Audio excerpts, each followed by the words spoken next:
pertama kan saya memang pecinta madu kan, diajak teman coba-cobalah budidaya itu. Alhamdulillah sampai sekarang.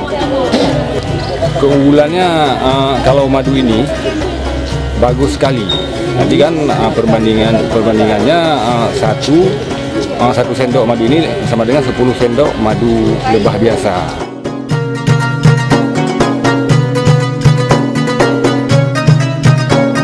Hasilnya kalau sekarang kalau di tempat saya itu baru sekitar 10 liter per bulan.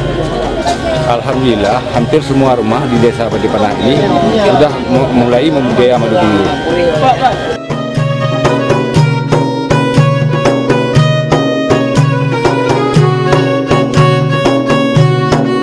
Alhamdulillah kalau soal madu kelulut dan madu lebah hutan, perbedaannya di propolisnya, Pak.